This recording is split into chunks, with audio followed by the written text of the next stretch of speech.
All right, it looks like we've got quite a few people on this morning, so I'll go ahead and kick us off. Welcome, my name is Marcia Rubin. I'm a public participation supervisor in the Office of Environmental Equity for DTSC. We're going to start with a few housekeeping items today. Thank you for joining us on Zoom. The best browsers to use for our meeting today are Google Chrome, Safari, or Firefox. We're going to ask you to submit questions using the Q&A feature or raise your hand, and we'll be able to call on you during the Q&A session, and we'll take a mix of both so that we hear from everybody today. Your camera and microphone are disabled for those in attendance, and if you do raise your hand, we'll invite you to speak, so you will have that capability. We are recording this session today, so by participating in the session, you agree to be recorded. We also have a session evaluation for you to complete at the end. At the end of our meeting here today, please fill it out. It helps us plan for future engagement and interaction. Next slide, please.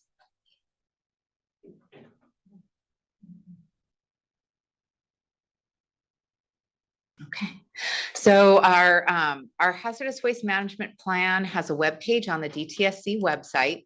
It is dtsc.ca.gov/hazardous-waste-management-plan/.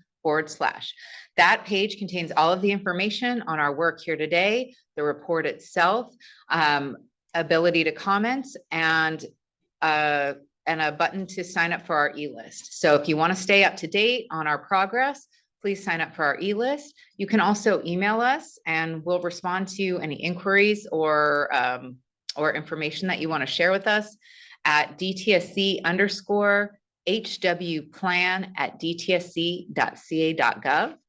Next slide, please. So this is our second and final workshop on the draft hazardous waste management report. As we open our meetings, we like to acknowledge our tribal governments and, show appreciation for their stewardship of the land in hopes that we can work with them collaboratively to protect our environment together. We also want to thank all of you for joining us and being on this journey with us. We've learned a lot from all of the engagement that we've had. And part of what we're going to do here today is share, reflect some of the overarching comments that we've gotten here today. Next slide, please.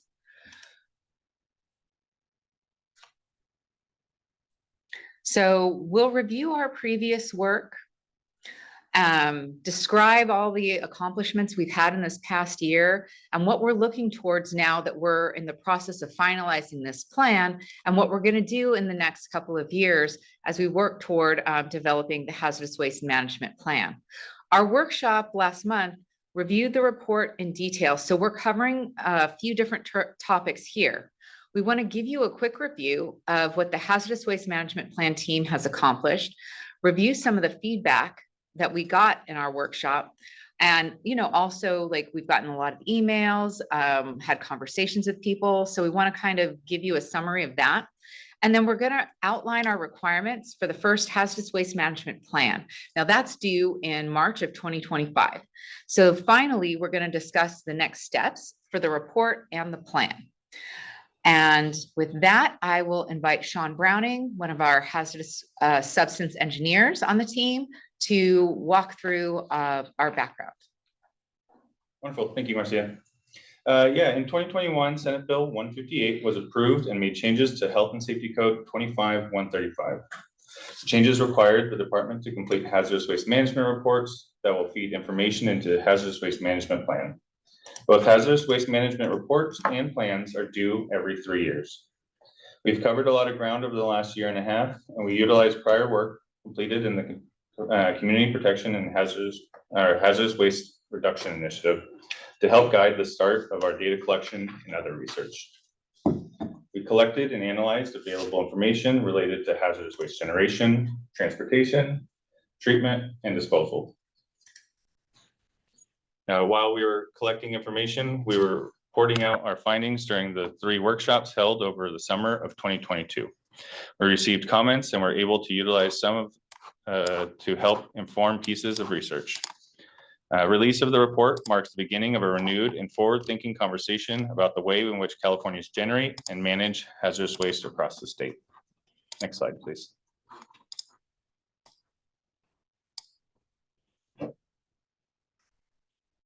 PTSC will use data in the first report to develop the first hazardous waste management plan by 2025. One that will be developed in partnership with a wide range of interested parties. Future plans will include recommendations for waste reduction, capacity assurance, hazardous waste criteria, and strategies to address environmental health inequities. Next slide, please.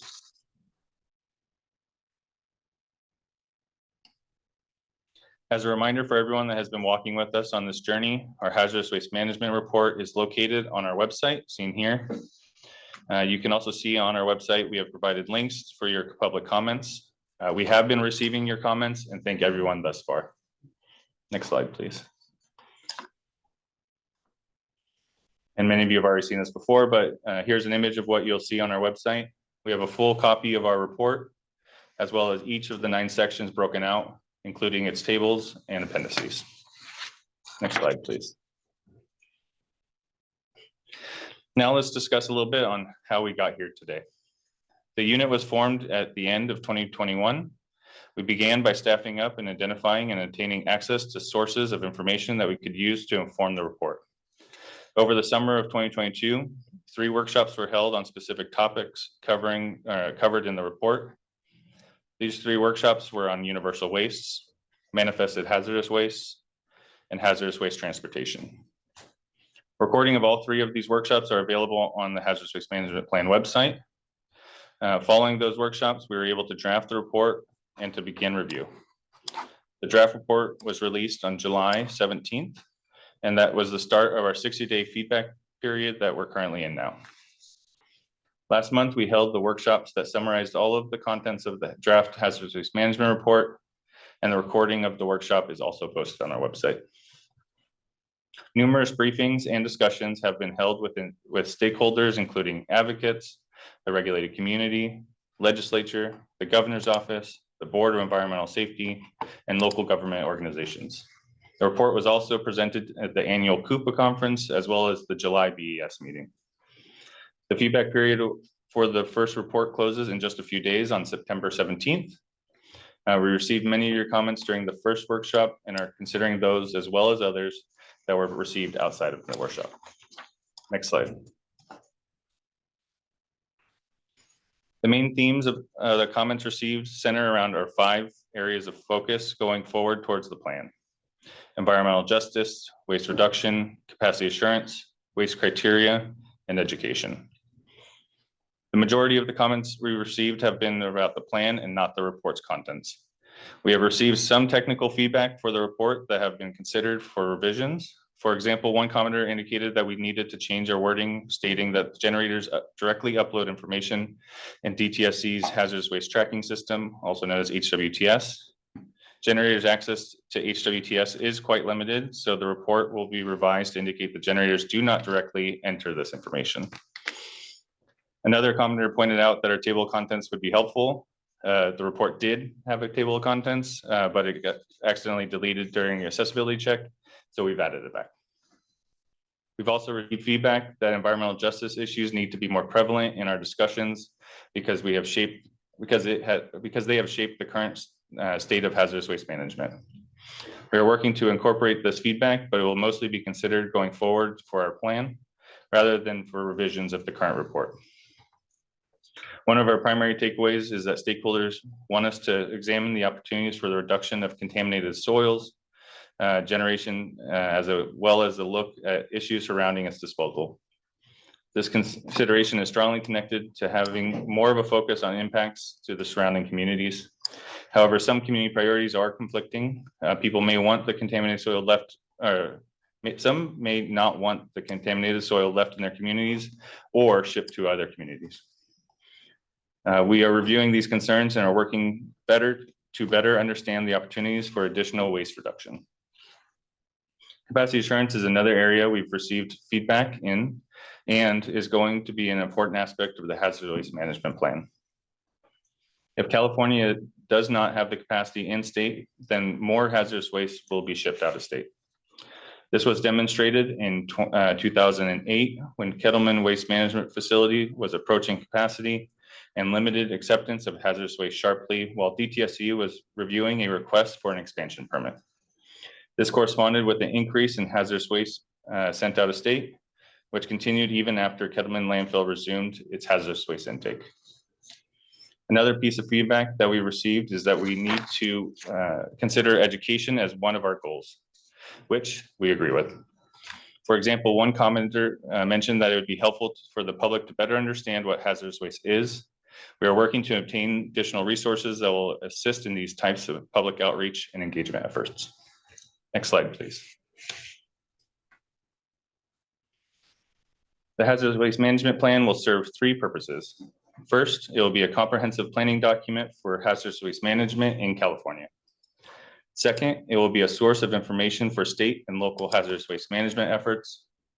And third, it will be a guide for DTSC's hazardous waste management program. Hazardous waste management planning will be an ongoing effort, and the first plan will likely not address all hazardous waste management issues. Next slide, please. The plan is to be presented to the Board of Environmental Safety for review and approval. Once approved, DTSC will implement the plan across all programs, including site mitigation and environmental chemistry lab. The hazardous waste management plan will be produced every 3 years. The first plan is not intended to cover all aspects or possible aspects of hazardous waste management.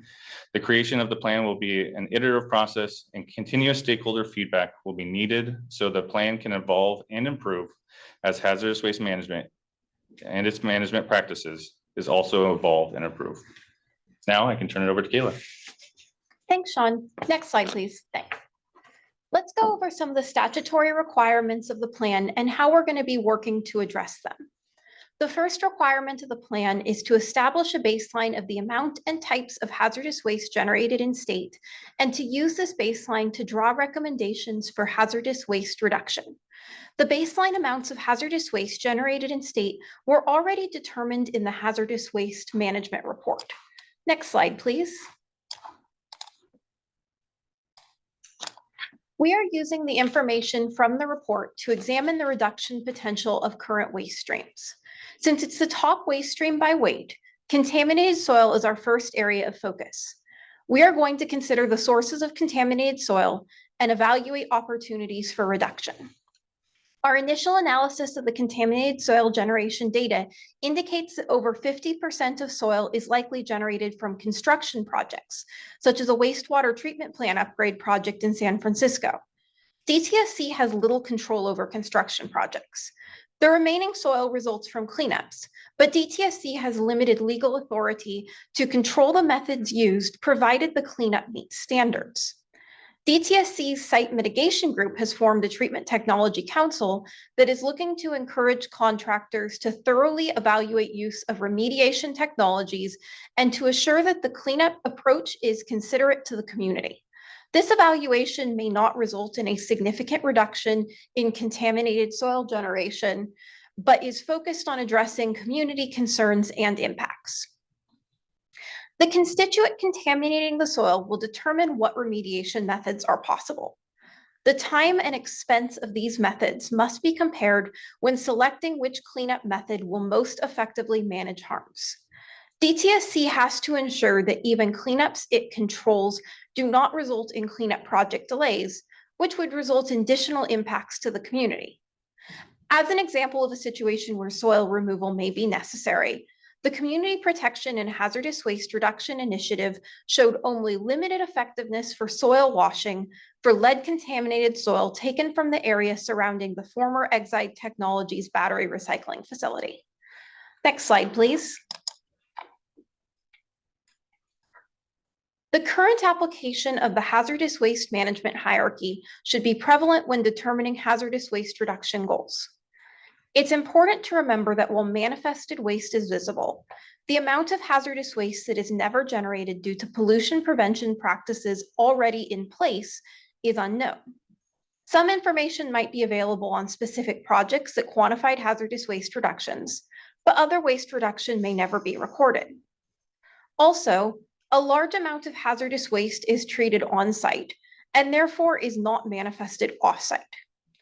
Since it's not manifested, waste treated on-site is not easily quantified.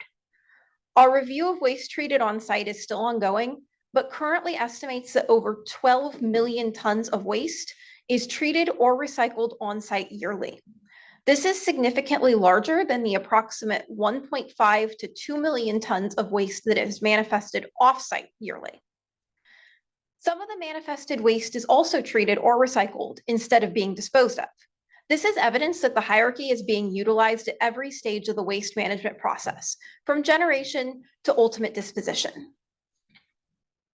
It's important to remember that hazardous waste generation is not always a bad thing, depending on what is driving the increase. For example, if the process for household hazardous waste collection improves, this on paper could look like an increase in hazardous waste generation when it actually is representing reduced improper disposal of these wastes. Also, if more wastes are identified as hazardous, this will inherently result in an increase in the amount of hazardous waste generated. This has been the approach California has historically taken, since over 3/4 of the hazardous waste California generates is only considered hazardous in California, not federally. Next slide, please. The next aspect of the plan is looking at recommendations for statute changes and whether statute changes can assist with hazardous waste reduction goals. Specifically, Health and Safety Code Articles 11.8 and 11.9, which formed the basis for DTSC's original pollution prevention program, might be revised. DTSC is not currently resourced to bring back a P2 program, but if a P2 program was funded, DTSC could take a much more active role in pollution prevention in the state. When DTSC had a P2 program, one strategy it employed was looking at hazardous waste generators on an industry basis. This strategy of working with generators could help identify barriers to hazardous waste reduction in various industries. It's important to remember that DTSC's pollution prevention program did not lead to large decreases in hazardous waste generation. Pollution prevention programs typically create small reductions, but even these small reductions can add up over time. Even nationally, pollution prevention is typically used for targeted reductions of hazardous waste and does not result in large overall reductions. In addition, a large part of P2 programs are focused on other environmental goals, such as reduction in greenhouse gas emissions or reductions in water or energy use. The report also looked at some considerations for statute changes outside of Articles 11.8 and 11.9 that might be most helpful. For example, any laws that could help foster the growth of a circular economy would be beneficial to hazardous waste reduction goals. Next slide, please. The last aspect of the plan is analyzing hazardous waste criteria. This analysis will consider how hazardous wastes are managed, review how wastes are identified as hazardous, and evaluate if additional waste should be identified as hazardous. First, DTSC will examine whether any waste currently identified as hazardous only in California could be managed in an alternative method, such as disposal in a non-hazardous waste landfill, and still be protective of human health and the environment. Landfill design has changed in the decades since California's hazardous waste laws were originally written, and our understanding of the limitations of landfilling has improved. The department will be investigating whether some types of non-RIPRA hazardous waste may be able to be disposed of at a non-hazardous waste landfill. Second, DTSC will review the waste identification methods. DTSC last performed a comprehensive analytical method update in 1996, though a couple of methods were updated as recently as 2004. This means that no analytical methods have been updated in almost 2 decades, and most methods haven't been updated for longer. Some of these methods may not reflect current science and technology and may not be in alignment with the more recently updated US EPA methods. Though a complete review of all analytical methods will not occur in time for the 2025 plan, method review is one of the tasks DTSC will be continuously working on. Finally, the plan intends to continue to research whether additional chemicals or traits should be included in the hazardous waste identification criteria. Given that new chemicals are being invented frequently, this will be a continuing task and not something that will occur in a single effort. Next slide, please. So what are the next steps? The feedback period for the current hazardous waste management report closes September 17th. So please get your feedback in as soon as possible. Comments may be incorporated into the current report, or they may be considered for future reports. We don't anticipate needing to make major changes to the draft report, but these comments will still guide us as we work towards the plan. Next slide, please. We're really excited to move from the reporting phase to the planning phase. The team will begin working on the first plan due March of 2025. BTSC will identify near-term, medium-term, and long-term tasks. Short and some medium-term tasks might be targeted for the upcoming plan, while longer-term tasks may have to wait for future plans. This will be an iterative process, as each plan improves upon the previous one. We anticipate holding additional workshops in spring of 2024 once we have been able to outline the contents of the 2025 Hazardous Waste Management Plan. And we look forward to receiving feedback every step of the way on this process. Next slide, please. All right, that is it for our presentation today, and we're going to open it up for questions now. All right. Thanks, Kayla and Sean. Appreciate your presentations. I don't see any questions in our Q&A feature, but I do have a hand raised. So welcome, Cynthia. Please go ahead and unmute and share your question or input with us.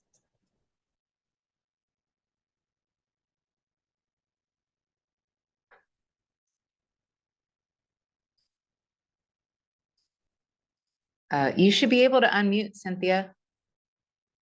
It's nice to have you here.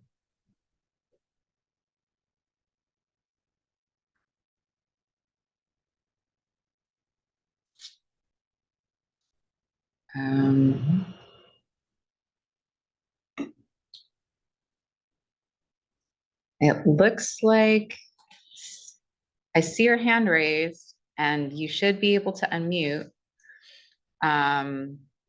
But we'll come back to you. Maybe you're having some kind of technical difficulties.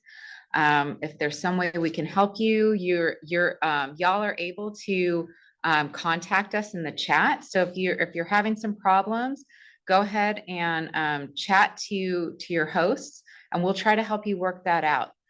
For now, I'm going to ask Topher Buck to please go ahead and share your input or ask your question.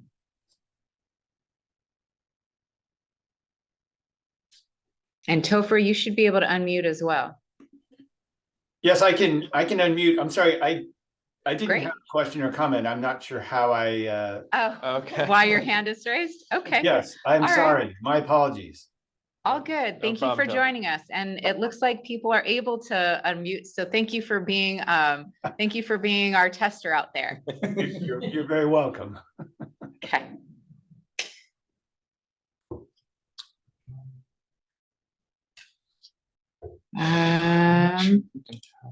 Okay, I'm going to go to a couple of questions that we have in the Q&A feature. Michelle Wong, says, I appreciate the concentration on soil contamination.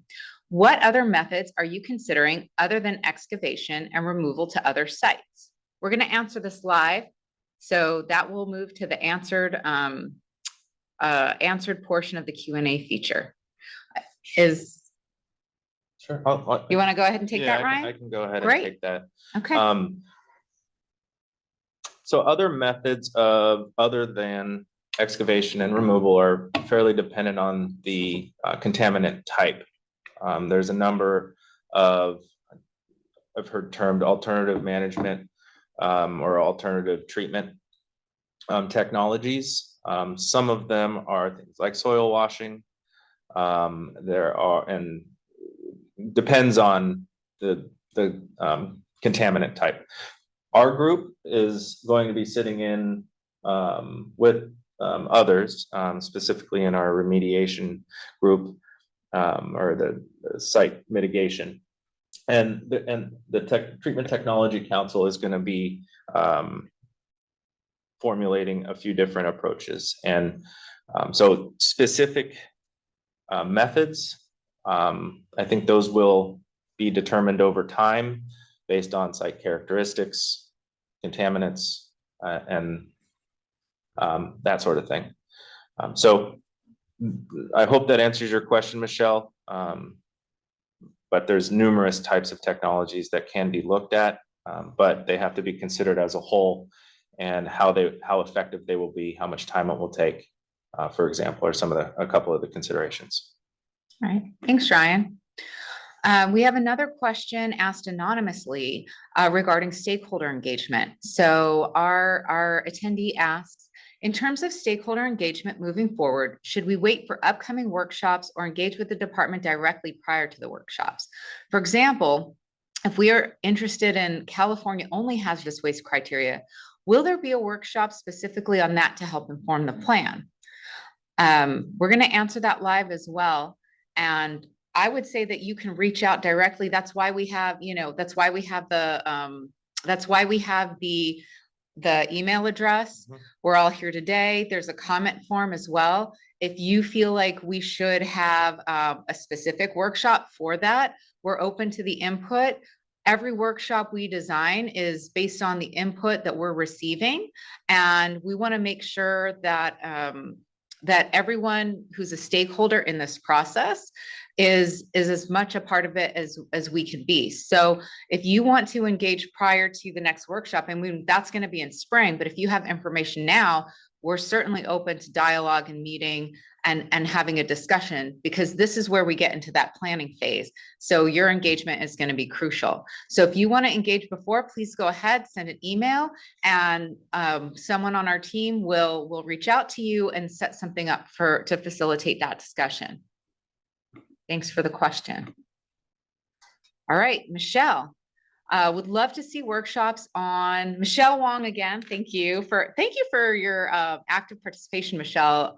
We really appreciate it when people are engaged in these workshops, because we're here for you and we want to hear from you. So really appreciate that, Michelle. Michelle would love to see workshops on learning more about alternative technologies and approaches to waste reduction. So we're going to take that as a note, and you will see that in our coming months, because we've agreed, as Sean said, that education is really important to this process. So it sounds like we're all on the same page. And real quick, Michelle, if you some information is available on one of the websites on it is Cluin, CLU-IN. CL, is that www? Yeah. CLU? Yeah. Dash IN. Yeah. Dot what? I usually just Google .com? Yeah, .com, I think. I Okay. Google it. So I'm typing that in, that Ryan, Yeah. I'm typing that into the chat for I think everyone. it's I'll find the link if the Yeah. .com's not correct. But it's pretty good for providing information, studies about different types of remediation technologies. It's good reading.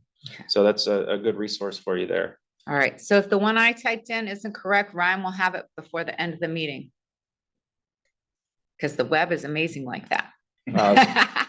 .org. Oh, .org. Yeah. Okay. All right. Here, I'll put it in the chat. Okay, we got this. We're working as a team. Okay. Cynthia, were you able, we'll go back to the hands raised. Cynthia still got her hand up. Are you able to unmute and speak with us? Ah. I'm sorry, there must be some kind of technological issue. We have another question that's coming through in the chat. I'm going to ask if you can all please put your questions in the Q&A feature rather than the chat. That'll help us keep things organized. We're only using the chat for technical matters and for the host to share information. So the question is from Brian Bowen. Would generators that treat hazardous waste on site be responsible to pay the generation and handling fee if the hazardous waste isn't shipped off site?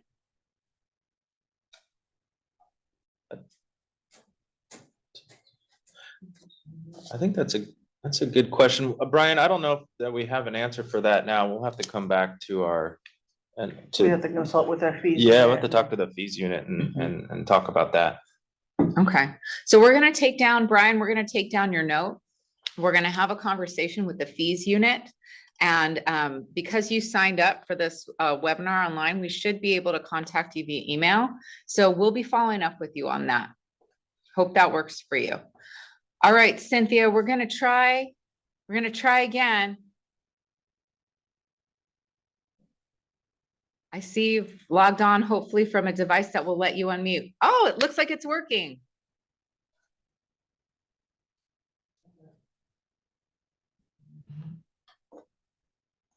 Okay, I see you unmuted, Cynthia. Maybe check your speaker settings to make sure that you're being picked up. The other option is to call in. So there should be a phone line on your meeting invitation. And if you're having trouble with your laptop, go ahead and call into that line. Then if you want to ask a question through the phone line, you can press *9 and that'll show a raised hand if you're on the phone. I see a couple folks on the phone here. So if you're on the phone and you'd like to ask a question or make a comment, go ahead and press *9 and that'll raise your hand. So we'll know that you want to speak.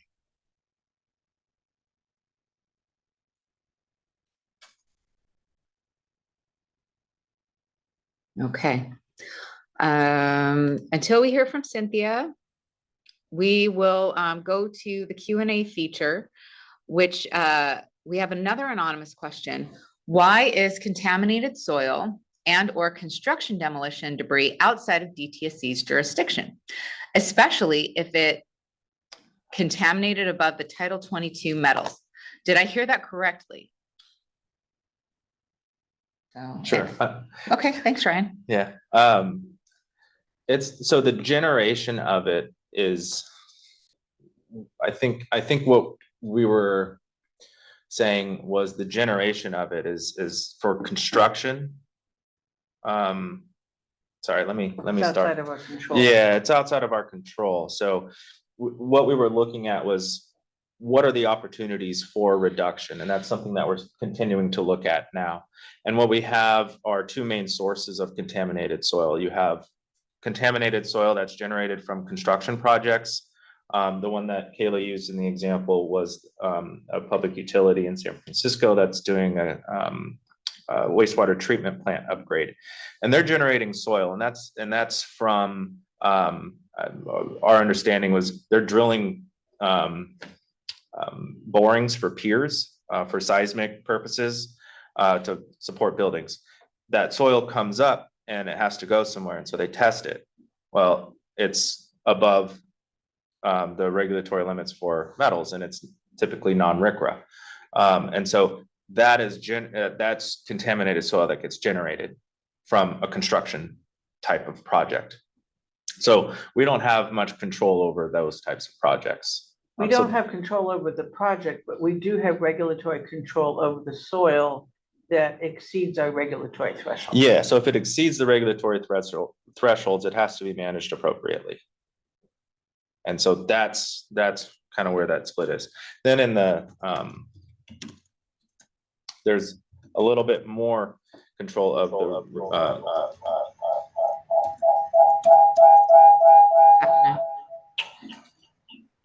I don't know. Oh, Cynthia, are you able to speak now?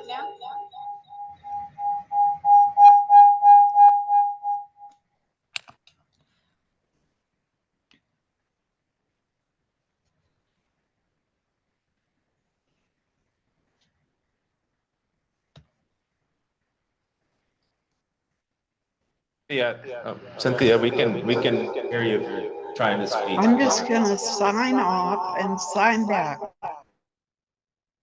Okay, that sounds good. Hello? Hi, Cynthia. Okay, I don't know what happened. I'm not Oh. Cynthia. I'm Oh, formed. Ravina. Hi, Ravina. I'm gonna change your name because it looks like y'all signed on from the same link. So that's why it Excuse- has Cynthia. Can you hear me speak? Yes. Yes. I am not Robina. I am Oh. Florence Florence Caribbean. Caribbean. Oh, And I am Florence, the sorry. chair of the Del Amo Action Committee. So I don't know what's going on with Cynthia, but we do this kind of thing all the time. So I Okay. hope Name she change. can Okay. I changed it. Oh, you did, get okay. back on. But I do have some comments and questions. Great. I'm going through this plan and writing comments. And I'm wondering about the comment that was made about generators having limited access to the manifest system. As I understand it, that is now an EPA electronic system. And one of the comments in the report will be about who has access to the, what kind of access do they have? So I need to answer that now, but it's a little bit confusing. So maybe I'll say, what information can the generators access in the manifest system?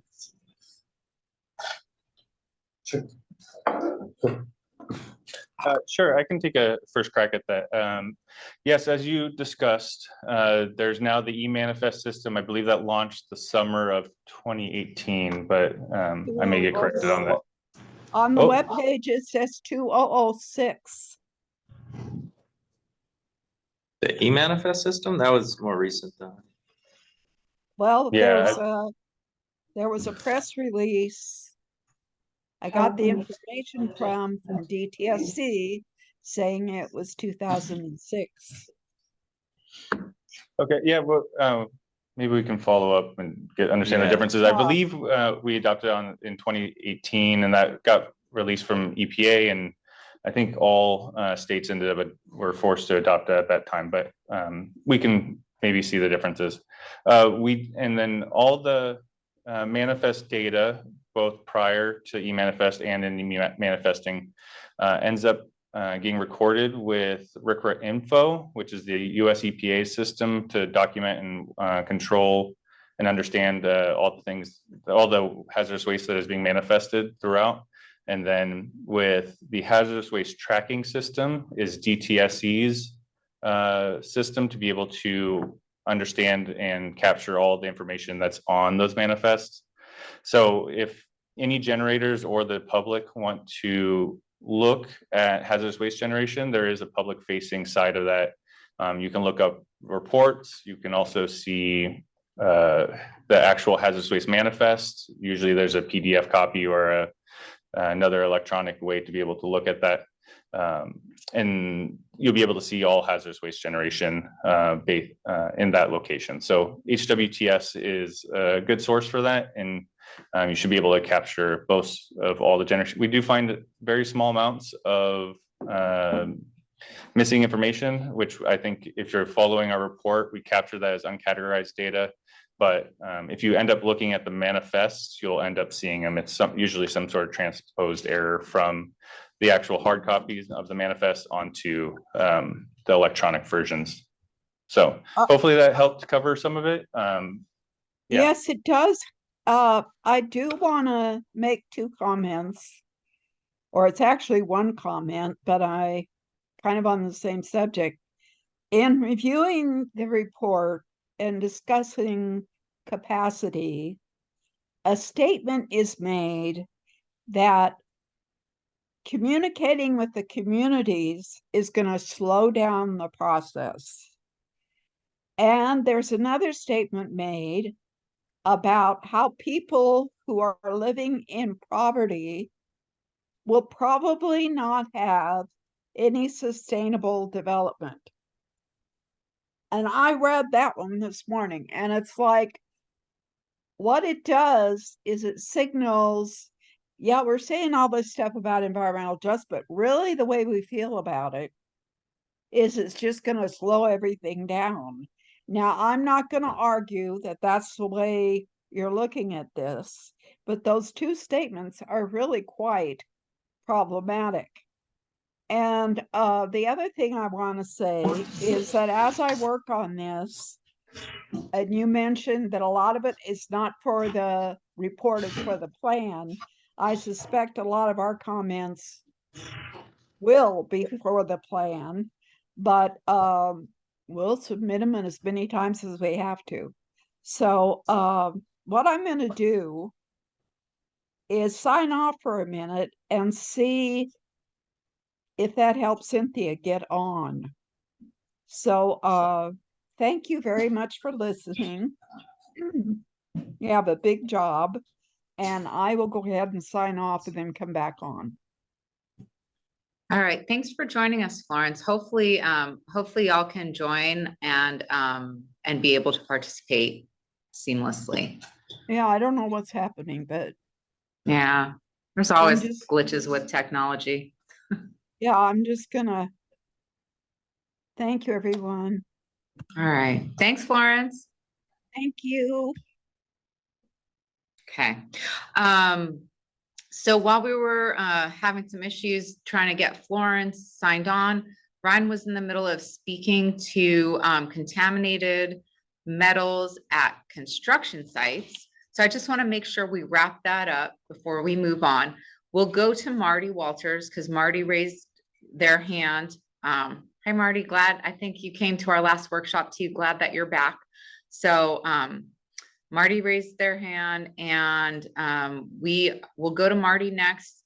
We'll do this we'll wrap up the construction question, go to Marty, and then go to our next batch of questions in the Q&A.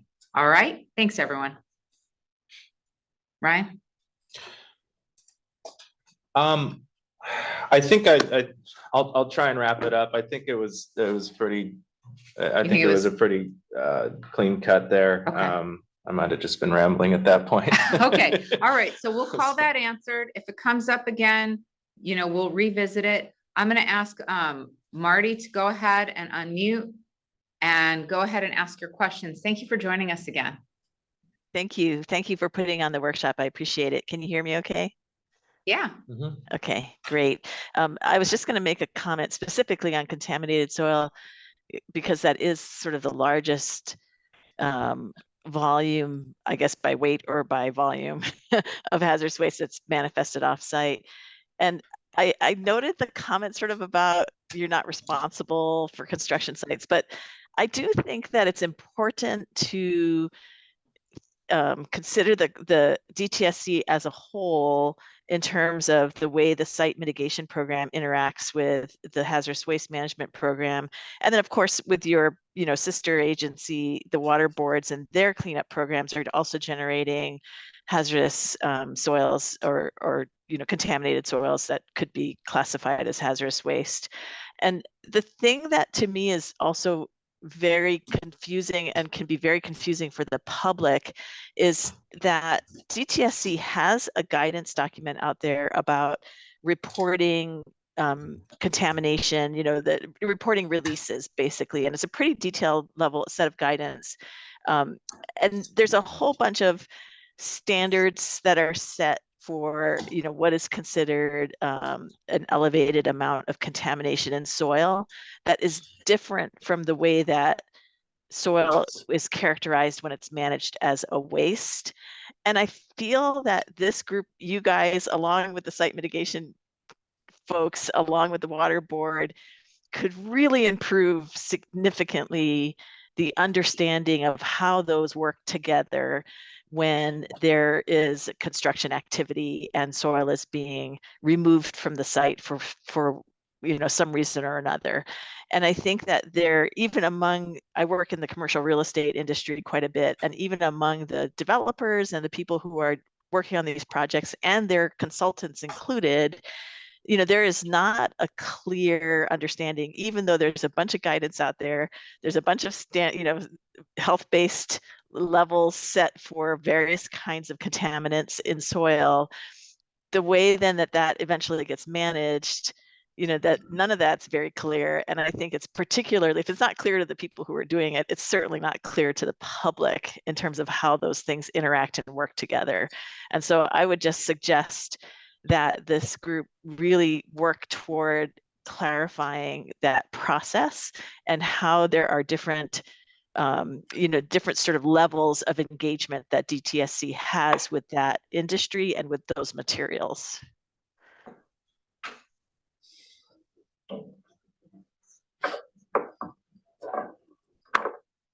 Marty, just to respond to, as a more of a comment, I think it would be good to talk more with you about that specific recommendation. So I'm fully understanding what yeah. I think it's I'd be happy. Yeah, I'd be happy to do that. I've been doing this for decades, and it's an ongoing sense of frustration. I get a sense of frustration because the regulatory agency is not very clear about it. It makes it hard to then make it clear to all the engaged stakeholders who have to then comply with all these different requirements. Yeah. Yeah, Marty, I think the confusion, I think, comes in of the difference between 6.8 authority, which is our cleanup authority, and 6.5 authority, which is the hazardous waste control law, and where those two intermix. Mhm. And so there are numbers that are required for cleanup, but we apply hazardous waste criteria to the generated soil. It's when that volume of waste is generated and sampled representatively, and where that determination has to be made as to where that soil needs to be disposed of, is where the 6.5 authority comes in and says, okay, sampled representatively, does the soil exhibit a characteristic of hazardous waste or not? And if it does, then where does it need to go? And if not, if it's non-hazardous, then that's another decision. I don't disagree with that, but I think there is also the case where there's a release of hazardous waste, and the release of hazardous waste is a different question than a release of hazardous substances. And so I think all of that stuff has to work, it has to be clear, and it's very unclear. And I don't think that DTSC is doing itself a service in the way that it's discussing this to date, which is sort of saying we're just not responsible. I think that's not the right answer. I think the right answer is to look at how these different authorities work together, because yes, the site mitigation program is under a different statutory authority than the hazardous waste management program, but the hazardous waste management program also has a cleanup component and also has triggers for when hazardous waste is released into the environment. And that all ends up generating things like contaminated soil that then has to be managed appropriately. And that process is not clear to the stakeholders, and it's not clear to the public. Okay, so I think it's more of the difference between a cleanup and a corrective action. Because we would, if I understand it correct, we fall under the corrective action side. It's not just, but it's not just corrective action. It's also closure, and it's closure of hazardous waste management units, but it's also closure of things like 90-day accumulation storage areas, for example. Okay. So I think there is a range of activities that can trigger these kinds of different requirements. And that's where I feel like we're missing the boat in terms of really understanding the very largest proportion by volume or by weight of hazardous waste that gets manifested in the state of California. Sure. And yeah, let me break that in half a little bit. That's one of the things that we were talking about today. So when we're talking about construction type of generation, we're talking more about things that are outside of the corrective action or the or cleanups. It's just like if somebody wants to go and develop a place that we don't have any, that's not under our purview. If they're going to go dig some dirt somewhere, dig a trench, replace a pipeline, things like that, and they generate dirt that they then test and is generated and is identified as hazardous. What we see so far, that makes up about half of the contaminated soil, or more than half of the contaminated soil that's generated. Then the other part is the soil that's generated from the activities that you're referring to here. And we want to talk about both of these things, but yeah, definitely, if we can get more clarification, if we can provide additional information or clarify things for the types of soil you're or the types of sites that you're referring to, I think definitely that's something we would like to talk and more I would about. definitely, I'd be happy to put my comments in writing and I'll try to do that. But I think there's a little bit of disingenuous thinking here because of those construction sites that you're talking about, there is a fairly large proportion of the source of that contamination being from previous, maybe historical hazardous waste management generation or historical on-site treatment, you know, your classic on-site, for example, recycling of solvent, for example. So and I don't want to take all your time. This is a workshop that doesn't need to dive that far into the weeds. Sure. But I do think that, you know, hazardous waste is a very complex topic, and the way that we characterize hazardous waste in this state is very complex. And I think there is a tendency to oversimplify and thereby misdirect people, you know, and misrepresent what's really happening on the ground. And I think we have to do better than that. We can explain a complex system to the public, and we have to make the effort to do that without losing the nuances of what's actually happening on the ground. Completely agree. Absolutely. And we look forward to having more conversations with you about it. And you don't have to worry about, Marty, you don't have to worry about putting your comments in writing, because while we record this meeting, we'll have a transcript of it. So everything you're sharing with us now, it's being recorded and taken down. So, you know, we want to make this process as convenient for people as possible. That's why we have multiple ways to engage and comment. So if you do want to share more and send email or, you know, use the online comment form that we have, like, please, by all means, feel free. At the same time, it's not necessary because it sounds like we're getting some input from you today that we can follow up with you directly on and have a deeper dive in that and further conversations. Thank you. I really appreciate it. And I appreciate you guys doing this workshop. Likewise. Thank you for joining us and being part of our process. We are going to go to a few questions in the Q&A feature, and then we'll come back to Cynthia. Hopefully you've been able to join successfully and we'll be able to talk to you a little bit. So we have a question asked anonymously. The DoD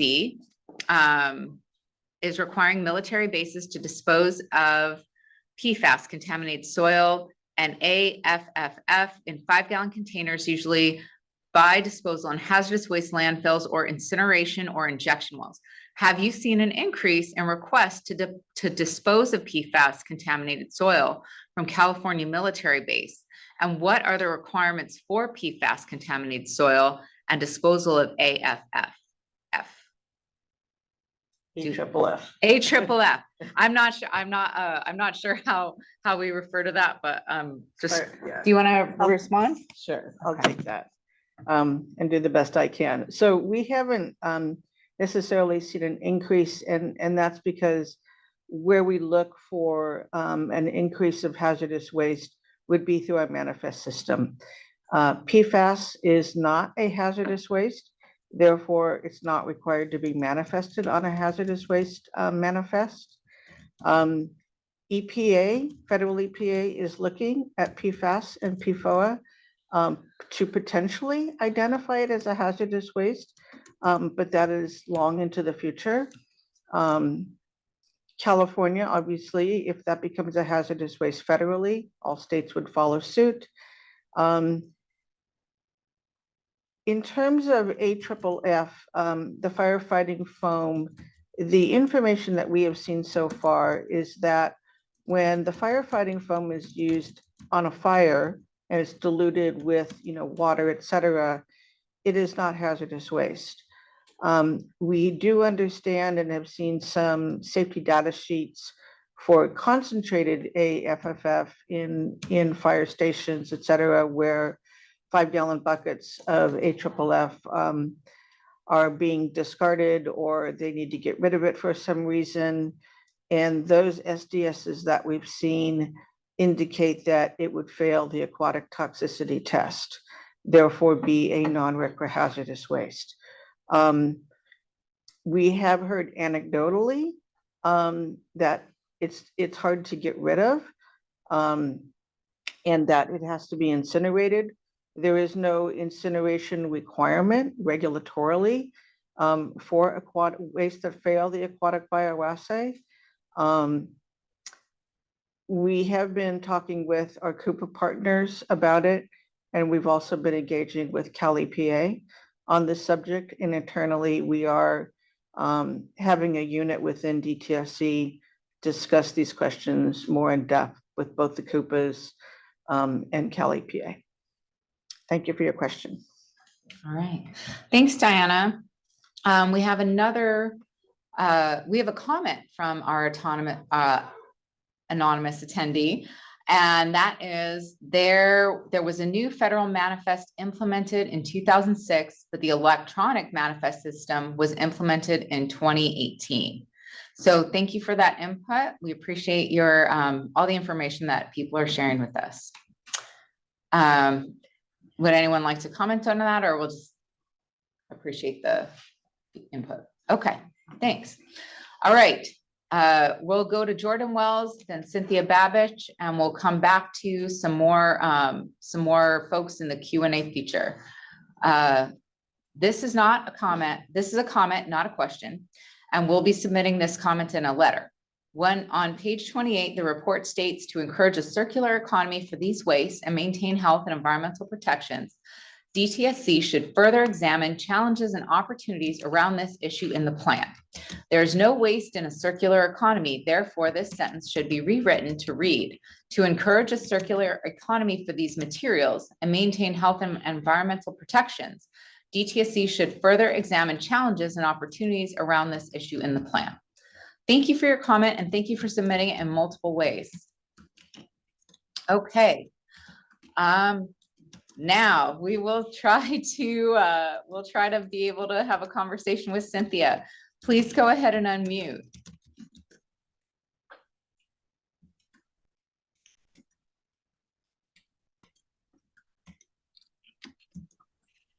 This is Florence, and Okay. Hi, Florence.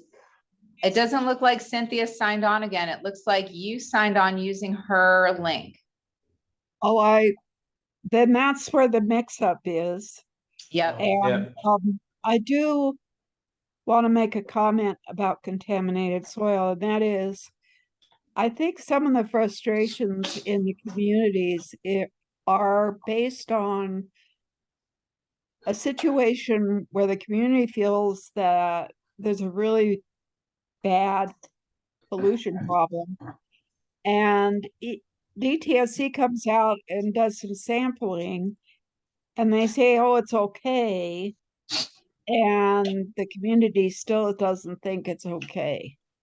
And this leads me to that I think very clear information needs to go out in the way that samples are taken on contaminated property.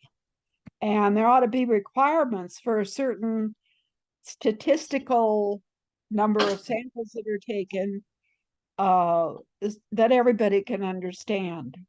And we had a site where we worked pretty hard to point out that there was contamination there that nobody had even tested for.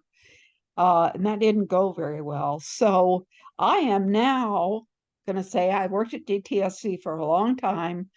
I love DTSC. And when I make these comments, they're all about making your organization better. And I don't want it to seem as a critical comment, but that's what it's about. And the only way I can think of to untangle this thing with Cynthia is for me to leave again and hope that that clears it up. So God bless all of you, and goodbye again. Thanks, Lauren. Thank you so much, Florence. We appreciate all of your input and your work here as well. Oh, it looks like you're gone. All right. We have a question in the chat feature. Again, please put any questions or comments in the Q&A. We really want to use the chat feature only if you have like some kind of technical difficulty that we can help you out with. Or need some information from us specifically. So Matthew Sobey asks, when you mentioned 6.8 and 6.5 authority for soils, is DTSC referring to the health and safety code? Yes, we are. That is what we are referring to here. That is what we follow at DTSC. Thank you for your question. We've got a question from Wendy. And, thank you for asking these clarifying questions. Sometimes working in this field, we get used to using acronyms and shorthand for things. So if any of us are using an acronym or something that isn't completely explicitly clear, please ask a clarifying question. We want to make sure that everyone understands specifically what we're talking about, where our information comes from, and what guidance we follow. So Wendy McCarville is sharing in our Q&A feature, not a question, just information. The rule on PFAS, CERCLA designation for perfluorooctanoic acid. I don't know if I said that right, but I'm trying. PFOA and perfluorooctane sulfonic acid, PFOS, has been delayed from August 2023 to February 2024. Thank you so much for that, and I apologize if I butchered those chemical names. All right, Matthew, thanks for chiming in on our Q&A, and we're happy to clarify anything for anyone. Really appreciate all of your questions and your engagement here today. So far, I'm not seeing any further questions in our Q&A feature, and I don't see any other hands raised. So if you're on the phone and you want to raise your hand, press *9. If you are joining us through Zoom and want to raise your hand, go ahead and do that. We've got plenty of time. We've scheduled our meeting here today, our webinar, up until 12 p.m. So, please go ahead and chime in, share anything you'd like to share, ask any questions or clarifying questions you've got. We really appreciate all the engagement so far. If I don't see anything come up in the next couple of minutes, I'll go ahead and wrap us up.